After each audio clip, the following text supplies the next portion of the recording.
तुम्ही म्हणा गाव दिशी त्याला असं म्हणाय सांगशील का केला मुक्त करू तुला बाबा ऐकायचं नाही तर आजपासून तू माझा मुलगा नाही आणि मी तुझा बाप नाही असं काढायचं नाही पाहिजे आता जे काढले का नाही तुम्ही बायको आणून प्रपंच कर म्हणताय का नाही हे ख्यातच काढायला लहानपणी त्याच्या लग्न केले की मोठे कार्यालय आहेत मला माहित आहे कुकुटनूरला केवढे मोठे काय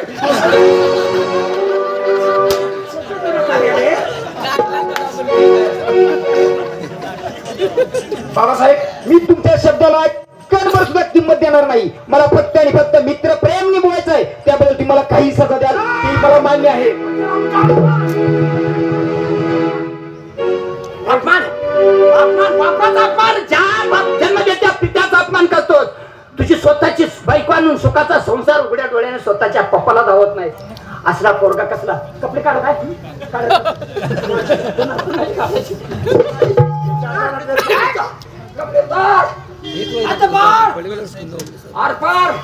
कपडे काढा कपडे काढली कपडे काढ कपडे काढ शटील काढातली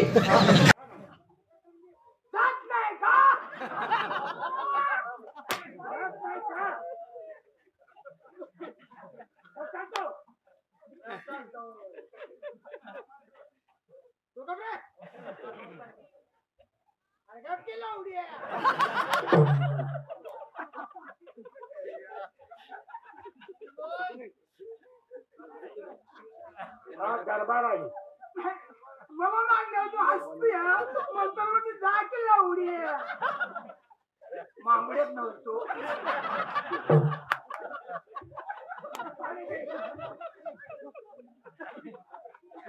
युवराजाला चांगल्या दोरबीचे समजावून सांगत असताना युवराजाला पाहिजे नाही आता काही नाही रागाच्या भरामध्ये त्याला अंतरच्या फटके पाहून हातभार केलं त्याला रक्ताच्या नात्यापेक्षा जोडलेली नाती अचूक वाटायला लागली होती स्वतःच्या जन्मदात्या पित्याचा शब्द ऐकला नाही तिथं तर काय ऐकणार यात काहीतरी भानगड असली पाहिजे भानगड म्हणजे कोय आता मित्रत्वाचं नातं या जगात त्यांचं कोणाच आहे का आपले प्रधान पुत्र असं करा हे का महाराज त्यांचं आणि त्यांचं मित्रत्वाचं नातं आहे असं करा हा तुम्ही जावा तुम्ही काय महाराजांना बोलावलं आता तुम्ही तर हद्दपार केले त्याला हो आणि त्याला माघारी आणायला तेच कारणीभूत आहे तेच घेऊन येणार पण तो दुसऱ्या कोणाला येणारी नाही मी ते सांगतो त्याला बोलू काय ओ श्रीकांत महाराज वाघमारे बोलतोय ऐकत नाही का वाघमारे साहेब बोलतोय वाघमारे अहो काल नाही आता आलोया अहो तुम्हाला दरबार मध्ये बाबासाहेबांनी बोलवले पप्पांनी नाही त्या डॅडीने या त्रे मी कॉफी पेत नाही साधा चहा नाही की गुळाचा असलं तर गुळाचा चहा घेऊन चहा कॉफी पेत नाही मी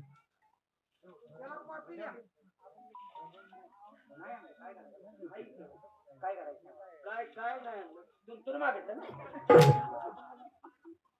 ना तुंतून मी काय इथं पवार गायला आलो होता आता काय तुम्हाला हंटरने चमडे गाडी नांगायची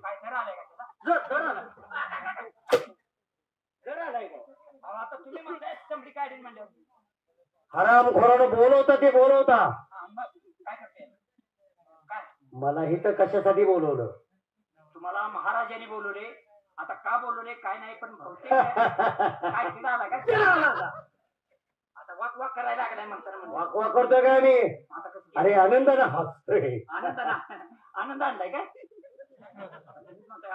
बाबासाहेबांना सांगा आम्ही आलोय म्हणून चालते बाबासाहेबांनी शेंगा आणले काय महाराज आम्ही आलोय तू आलेला मला माहित आहे अरे तू आलेला मला माहित आहे बाबासाहेब म्हणते काय नाव सांगितलं आम्ही आले म्हणून आम्ही म्हणजे कोण आता तुम्हाला नाव सांगितलंय का मला सांगितलं तुम्ही सांगितले माझ्याकडून काय रोग मारायचं तू गरीबाला अरे सूर्यकांत महाराज आले आणि आ त्याची परवानगी मागतात बलात्काराचं सीन नाही सूर्यकांत महाराज आले आणि आत येण्याची परवानगी मागतात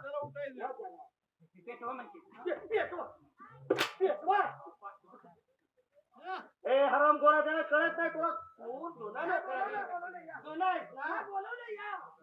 पाठीमाग पाठीमाग माझ्या पाठीमाग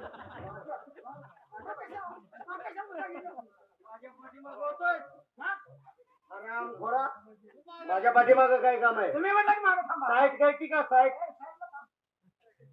जर मध्ये मध्ये जर बोलला कशी गाठ आहे?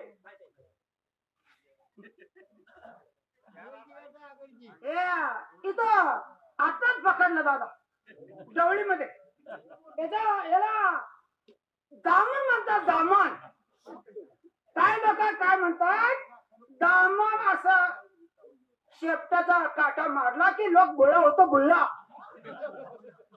आता बघा एक काट आहे असं मारलं, असं झालं का मी गुळा. आता सापाच्या जाती 4 विषारी: नाग, मण्यार, गोनस आणि पुरुष. आता हे दामन आहे दादा. दामन लांबडा असता लांबडा. आता नाग आपल्याला कळतं दादा, फडी काढले की नाग ओळखतो. तसं मण्यार हा दिवसा साप निघत नाही दादा, तो रात्रीच निघतो. त्याच्या मानाचा थोडा भाग सोडून माग 2 पांढरे पट्टे असतात दादा, तो मण्यार. नाग आणि मण्यार कळायला अजून 2 साप राहिले विषारी दादा. गोनस त्याच्या अंगावर रुद्राक्षासारखं 3 लाईन मध्ये टिपकं असतं दादा. आणि फुरस त्याच्या मानव असं क्रास असतं. हे 4 साप आपल्याला ओळखता आलं दादा. आणि विषारी साप आहे ना, तो आवाज करून चावतो. नाग कसा करतो माहितीये ना दादा, म्हणजे माझ्या जवळ येऊ नका म्हणतो, माझ्यापासून धोका आहे. तो पळत येऊन चावत नाही दादा. पण लोक दामन हे पळताना, दामन पळत असत फिट ना, लोक म्हणतो माझ्या मागे साप लागला, माझ्या मागे साप. अरे हे दामन आहे, बिनविषारी साप आहे दादा. आता काय लोक काय म्हणतात, रानामध्ये दामीन असं गाई गुरांच्या पायाला असा तिडा मारतात दादा, असा तिडा. आणि असा दूध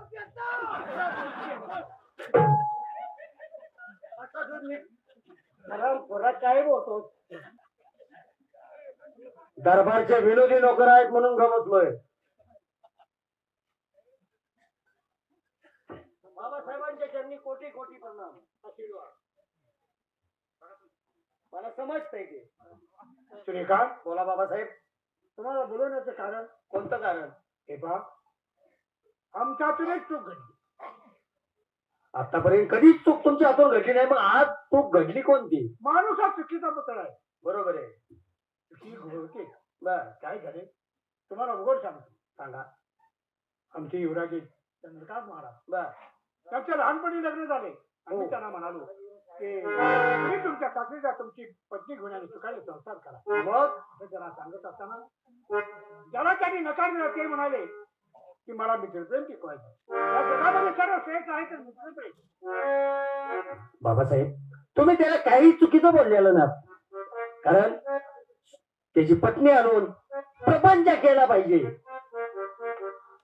कारण तुमच्यानंतर तो राजगादीचा वारस आहे. एवढं सगळं समजावून सांगत असताना आमचा भर दरबारमध्ये अपमान केला. आमचं त्याने ऐक नाही म्हणून त्याला आम्ही आमच्या फटके मारले आणि हद्दपार केलं. बर मग कोणते?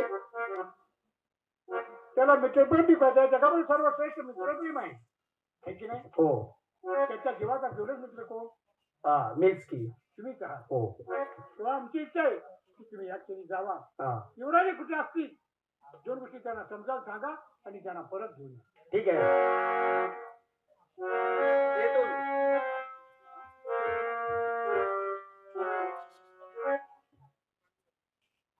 आता हे परत आणणार नक्की. तरी काय महाराज गेले त्या दोघांची गोष्ट एकदम पक्की पक्की. दुसरे काय महाराज काय महाराज ऐकला 100% ऐकला. ते परत घेऊन येणार म्हणजे येणार. त्यांची वाट पाहिली लागेल. हो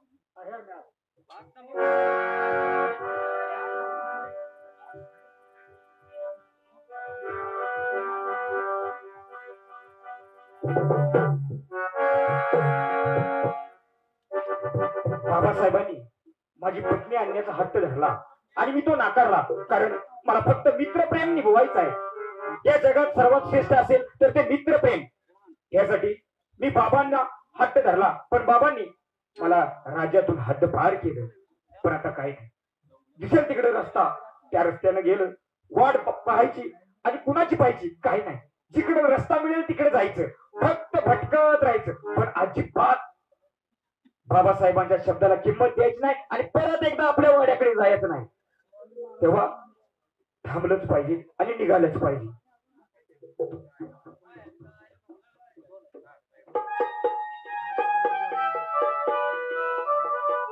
चंद्रकांत कुठे आहे ते मलाच माहित आहे, कारण तो लाल बागेत माझी गाठ घ्यायसाठी तो थांबलेला असणार आहे. आणि त्या लाल बागेमध्ये जाऊन त्याला समजावून आपण राजवाड्याकडे नेला पाहिजे.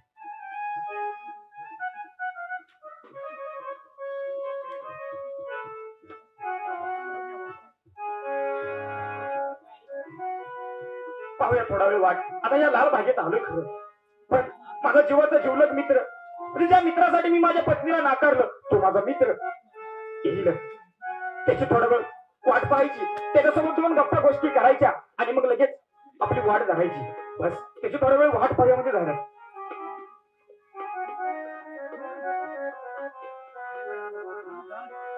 चंद्रकांत,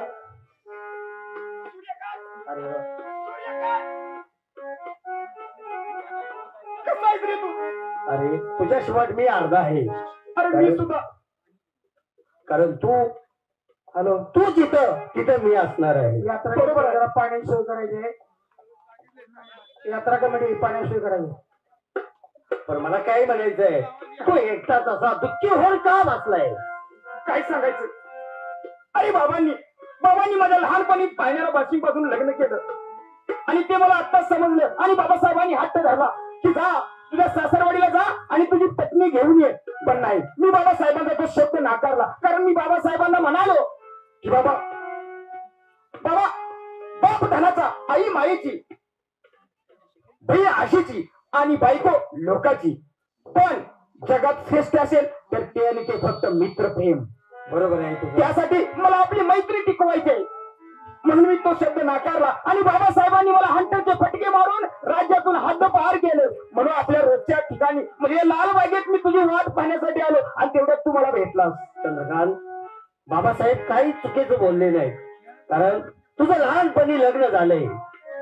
अरे ते बायकोला सोडून जाणार नाही. तू जे बोलतोस ते तितकंच सत्य आहे. पण नाही, मला माझी पत्नी माझ्या घरी आणायची नाही. मला फक्त आणि फक्त निभवायचं आहे ते तुझं आणि माझं असणारं मित्र प्रेम, एवढंच मला निभवायचं आहे. नाही चुकीचं बोलतोस. अरे किती केलं तर तू या राज्याचा कुलदीपक आहे. नाही, अरे बाबासाहेब पिकलेलं पान आहे, आज ना उद्या ते कधी तर गळून पडणार. जर तू ही राष्ट्र जर सोडून गेलास तर त्या बाबासाहेबांच्या जीवाला काही वाटत. बाबासाहेब झरून मरतील रे. ऐक माझं, मी तुझ्या पाया पडतो, चल परत. नाही, ते शक्य नाही. मला फक्त आपलं मित्र प्रेमच निभवायचं आहे. तू काही केलास, काही जरी बोललास तरी मी तुझ्या शब्दाला ही किंमत देणार नाही. मला फक्त आपलं मित्र प्रेमच निभवायचं आहे. ठीक आहे, मग असं कर, तू थोडा वेळ इथं थांब. बर, मी दरबारात जातो आणि बाबासाहेबांची भेट घेऊन येतो मी परत. असं मग आपण रस्ता दिसेल तिकडे जाऊ. चालेल, आम्ही येतो. ठीक आहे. वा चंद्रकांत, हा काय म्हणतो, आई मायाची, बाप धनाचा लोभी, बहिणी आशीची, बायको लोकाची आणि मित्र जीवाचा. जागेल तो जगेल, झोपेल तो मरेल. तर नाही, हो थोडं पण माझा ऐकणं झालाय. तर काय करायचं आणि बाबासाहेबांनी काय सांगायचं हेच मला समजणं झाले. तर जाऊन आपण बाबासाहेबांना तर सांगितलंच पाहिजे. जावं म्हणजे झालं.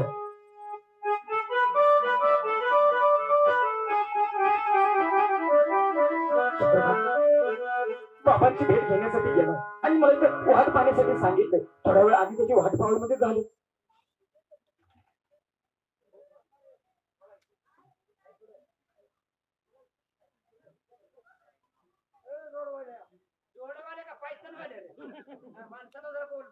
बोलताना सरळ बोलत आहे. 50 रुपये घेतले ती म्हणते, ते दिवशी माझे फोन करून सांगायला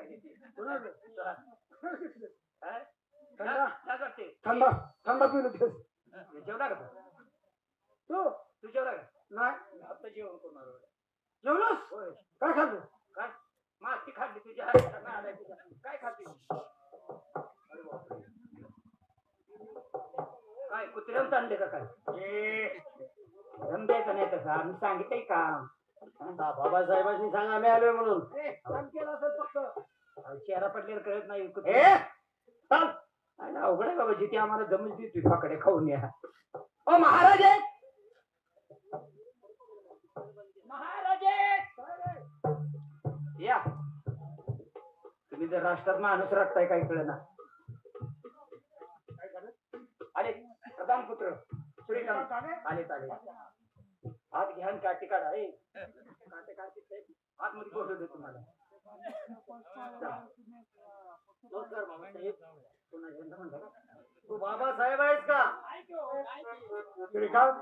गेलेल्या कामाचं काय झालं बाबासाहेब मी गेलो पण ते काम झालं नाही माझ्या हातून सुद्धा काम झालं नाही झालं तुमच्या जीवाचे जीवनात नसताना काम झालं नाही म्हणता हो. हे कसं शक्य आहे कारण मी आटोपत त्याच्या विनंत्या केल्या त्याच्या पाया पडलो बाबासाहेब पण तो नाही नाही म्हणतो कारण तो म्हणतो बाप धनाचा लोभी आई मायेची बहीण आशेची आणि बायको लोकाची आणि मित्र हा जीवाचा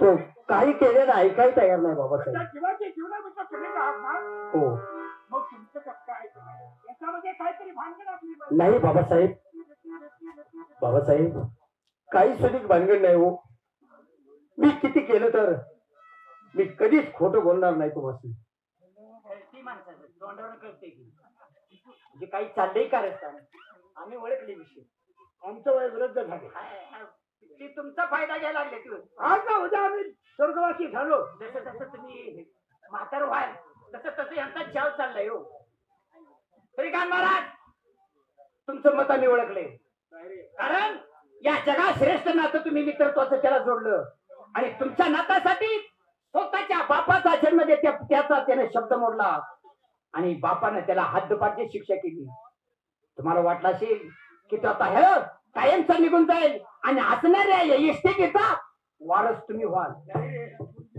कधी शक्य नाही हेच विवाह सत्य आहे नाही काय? बाबासाहेब तुमच्या पवित्र पावलाची शपथ मी सांगतो हे माझ्या पायाला सुद्धा करायचं नाही कारण दात अवलाद तुझ्या मनामध्ये आले त्या जीवनाच्यानं हातपार केलं एक वेळा शिवराजानं हातपार केलं मला नाही पाठवतेली आपण काय तर भाना साकत यावा काय तर लबाड बोलावं आणि मड्यावर इस्टेट बांधून घ्यावी हे तुमच्या मनामध्ये बाबासाहेब हे राज पाठवायचं तुमच्या मनामध्ये नाही बाबासाहेब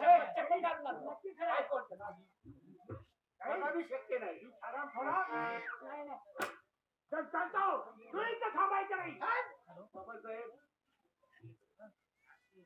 अहो तुम्ही मला अंतरचे फटके मारा लहानाचा मोठा केला असा मला पण आतापर्यंत माझ्या अंगावरती कधी हंटरचे फटके मारले नाही तुझ्या मताने इमानी तुम्हारी नोकरी आमच्या पायाची केली पण तू गद्दार नाही बाबासाहेब गद्दार कधीच होणार नाही कारण माझ्या बाबासाहेबांनी इमानी नोकरी तुमच्या दरबारमध्ये केली आणि तो इमानी नोकर म्हणून त्याचा मुलगा आहे मी इमानीनच काम करणार अरे आज बैमान आमच्या बरोबर नाही सांगायचं मी सांगतोय तुला आता परमांड्याला हात पाठवायचा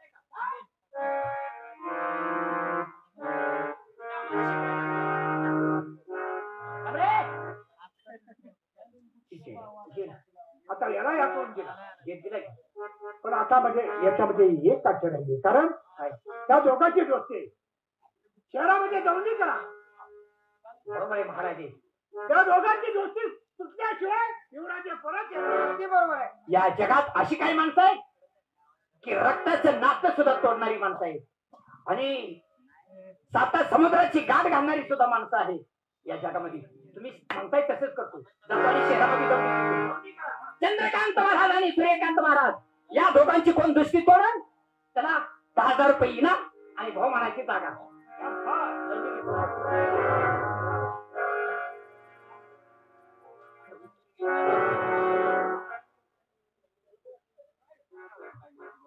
दौंडी देऊया अगं